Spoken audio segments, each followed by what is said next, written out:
The dog didn't bark. He didn't cry. He didn't move. He simply stood there, with his paws resting upon his owner's closed casket. The soldier's funeral had already concluded. The mourners were trickling away. The folded flag had already been presented to the grieving family. But the dog would not budge. The military personnel tried to pull him away. The family tried to call his name. One of the officers eventually whispered that it was time to take the body. That's when something strange happened. The dog began to growl. Not at the people, but at the casket. And in that precise moment, everyone realized that something was terribly wrong inside. Stories like this remind us that loyalty, love, and connection transcend what we can logically explain. If you believe there are bonds that even death cannot sever, subscribe to the channel right now.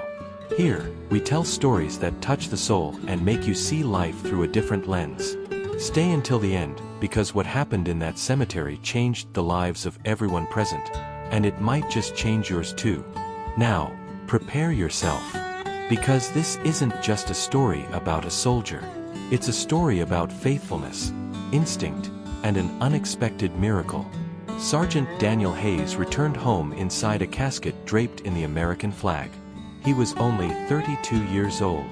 He had served 2 overseas tours and was renowned for his courage. But those who truly knew him understood that his greatest pride wasn't the medal on his chest. It was Max. Max was the German shepherd who had accompanied him during his final mission. They were inseparable. They slept side by side in makeshift bases. Max had saved Daniel's life more than once by detecting hidden explosives. When the news of Daniel's death arrived, Max went days without eating. On the day of the funeral, as soon as the casket was placed on the cemetery lawn, something shifted in the animal's behavior. He approached slowly. He sniffed the wood. And then, he lay down beside it, as if he were waiting for Daniel to wake up. At first, everyone assumed it was mere sorrow. The dog was grieving. But as the ceremony progressed, Max's behavior grew erratic. He began walking in circles around the casket. Then, he pressed his snout against the wood and froze.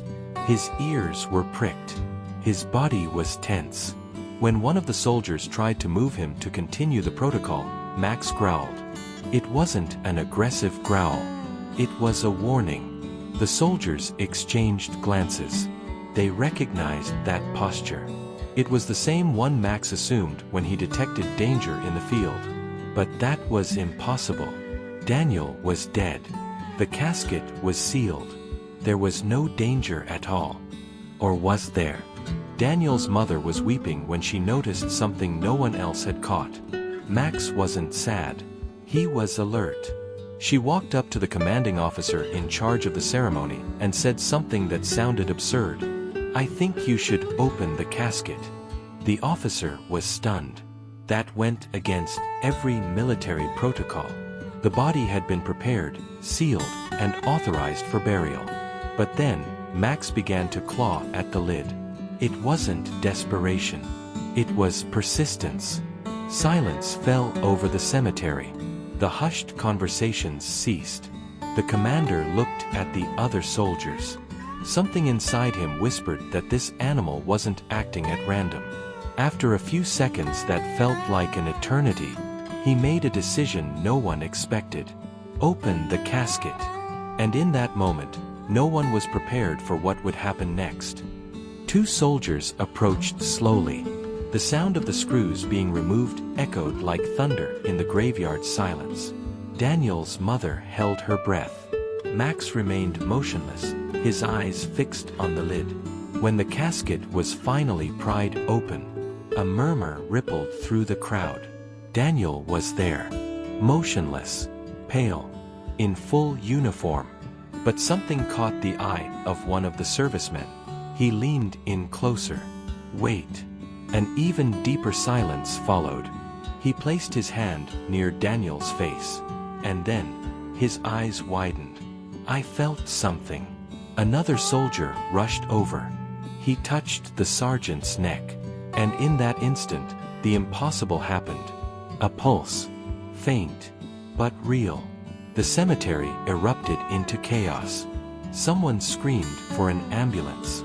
Another soldier began emergency life-saving procedures. Daniel's mother fell to her knees, unable to tell if this was hope or an illusion. Max began to bark, not in distress but as if to say, "I told you so." Paramedics arrived in minutes that felt like hours. They checked his vitals. His heart activity was dangerously low. It was later discovered that Daniel had suffered a rare condition called traumatic catalepsy, a profound state that can simulate death. His heart was nearly imperceptible. His breathing, minimal. If the burial had proceeded, no one wanted to finish that thought. As the ambulance sped away, Max ran after it as far as he could. And for the first time that day, there was hope. At the hospital, doctors fought for hours. His condition was critical. Daniel's body had spent too much time with minimal oxygen. The family waited in silence. Max lay by the hospital entrance, refusing to leave. Nurses tried to lead him away, but he always returned. It was as if he knew his mission wasn't over yet. Inside the ICU, the monitors beeped erratically. The medical team did everything they could. And then, in the middle of the night, the heartbeat began to stabilize.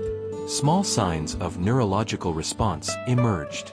One of the doctors stepped out of the room with a look that blended disbelief and emotion. "He's reacting."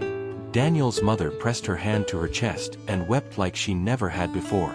But the true miracle was still to come. 2 days later, it happened. Max was lying near the hospital room door, having been allowed inside at the family's insistence. When he was finally permitted to approach the bed, the dog walked slowly. He climbed up carefully, just as he used to do at the military bases. He rested his snout against Daniel's motionless hand. The room was silent. And then, a finger twitched. It was almost imperceptible, but real. Max's ears perked up. His mother held her breath. Daniel moved his hand again. His eyes began to flutter beneath his closed eyelids. And in that instant, everyone understood one thing. It wasn't a coincidence. It was loyalty. It was instinct. It was love. And sometimes, love hears what no one else can. The following days were delicate. Daniel drifted between moments of unconsciousness and brief signs of responsiveness. The doctors explained that his brain had entered an extreme state of self-protection following the trauma of the explosion he had suffered on his mission. But there was something curious. Whenever Max entered the room, Daniel's vitals stabilized. His heart rate became more regular, his breathing deeper. On the 4th day, as the morning sun streamed through the hospital window, Daniel finally opened his eyes. Confused, weak, disoriented. The first thing he saw was his mother's face, wet with tears. The second was Max. The dog let out a soft sound, almost a suppressed whimper. Daniel tried to speak, but he couldn't. So he simply whispered, his voice barely audible, "Good boy." And in that moment, no one had any doubts left. Max knew. Weeks later, while in recovery, Daniel shared what he remembered. During the military transport, he heard distant voices. He felt as if he were trapped in a dark place, unable to move his own body. But there was something that pierced through that silence. He could hear barking. Distant. Persistent. Like a calling. Doctors explained that even in extreme states, the brain can pick up familiar stimuli. Familiar sounds can break through unconsciousness. Perhaps that was it. Perhaps the sound of Max kept his brain fighting. Or perhaps it was something even greater. Because the moment the casket was opened, Daniel said he felt as if someone were pulling him back. And he believed he knew exactly who it was. Months later, Daniel reappeared in public. This time, not as a war hero, but as a symbol of something deeper. He began visiting military hospitals, with Max by his side, sharing his story with other soldiers struggling with physical and emotional trauma. He always said the same phrase: "Sometimes, the ones who save us don't wear a uniform, they wear a collar." Max became a local legend. But to Daniel, he was never a symbol. He was family. He was his partner. He was the reason he was still breathing. And every time Daniel looked at him, he remembered that life had been returned to him by something simple and powerful: unconditional love. This story reminds us of something we often forget in the rush of life. There are bonds that don't need words. There are connections that defy logic. And sometimes, while the whole world believes it's over, someone keeps believing for you. Maybe today you're facing something difficult. Maybe you're feeling alone, misunderstood, or drained of strength. But never underestimate the power of those by your side. True love sees signs that no one else sees. It persists when everyone else gives up. It fights when you can no longer fight. If this story touched your heart, subscribe to the channel to continue receiving stories that renew your faith in life. And tell me in the comments, have you ever had someone who believed in you when no one else did? I would love to read your story. See you in the next video.